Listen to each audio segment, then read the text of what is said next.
Tinawag ng Malacanang na fake news ang naging alegasyon ni dating Pangulong Duterte na patungong diktadurya ang pamamahala ni Pangulong Marcos Jr. na inahalin tulad sa kanyang ama. At binigyan din ng palasyo na nang iintriga lang ang dating Pangulo at hinamon na patunayan ang kanyang paratang. Naniniwala rin ang Malacanang na ginagawa lamang umano ito ng dating Pangulo dahil hangad nitong makabalik sa kapangyarihan. Report mula kay Vin Pascua. Total kasama ko naman sa presidente sa hit-hitan. Intriga at kwentong kutsero.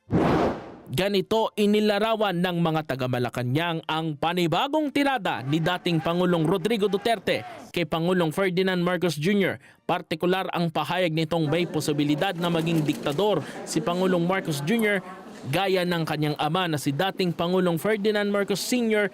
na nagdeklara ng martial law. Sinabi ni bagong Presidential Communications Office Undersecretary Claire Castro na nang iintriga lamang ang dating Pangulo at kilala sa pagtatanim umano ng ebidensya. Hinamon nito ang kampo ng dating Pangulo na patunayan ang kanilang alegasyon, lalo pat aminado niyang dating Pangulo na eksperto siya sa pagkakalat ng intriga. Ang una kong sinabi dyan noon ay anong ebidensya? Paano mapapatunayan? Katulad na sinabi ko, hindi tayo pwedeng maniwala sa mga pang-iintriga lamang na walang ebidensya. At ito naman, siguro naman ay natatandaan ninyo, nung panahon ni dating Pangulong Duterte, inamin niya, fiscal pa lang siya, expert na siya sa pag-intriga at pagplanta ng ebidensya. Naniniwala si Castro na isa lang ang hangarin ng mga Duterte at ito ay ang makabalik sa kapangyarihan. Sa alegasyon ng dating Pangulo, posibleng magdeklara ng martial law si Pangulong Marcos Jr.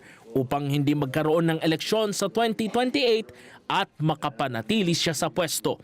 Dagdag pa nito na pilit tinatanggal ng mga political opponents sa pwesto ang kanyang anak na si Vice President Sara Duterte upang mapigilan itong kumandidatong presidente sa 2028. So alam na natin kung saan ang punta nila.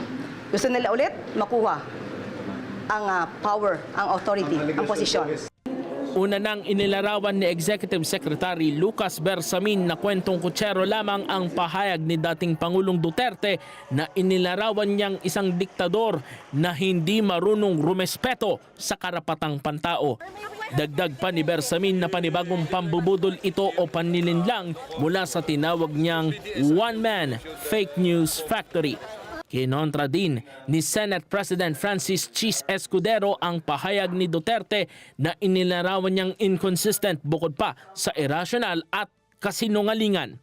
Hindi niya umubra ang ipinapakalat nilang weak president si Pangulong Marcos Jr. at walang kontrol sa gobyerno, kaya kabaligtaran naman ngayon ang sinasabi nila. Bukod pa rito, sa halos isang taong kasalamuha at katrabaho niyang Pangulo bilang Senate President, napatunayan niyang walang katotohanan ang aligasyon batay sa attitude, outlook at work ethic ng Pangulo.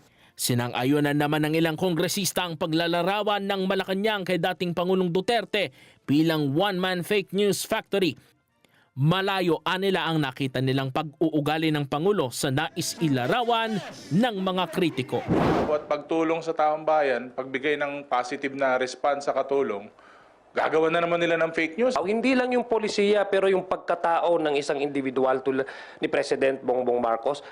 Tapos wala siyang ginagawa directly. He has all the power at his disposal and yet he is doing nothing. In fact, ang mga response niya is so diplomatic. Karakteristik ba yun ng isang diktador? I don't think so.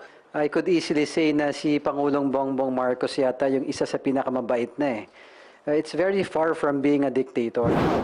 Vin Pascua para sa mata ng Agila. Matatag, matapang, tatapat. Maraming salamat sa inyo pong pagsubaybay sa Mata ng Agila Primetime.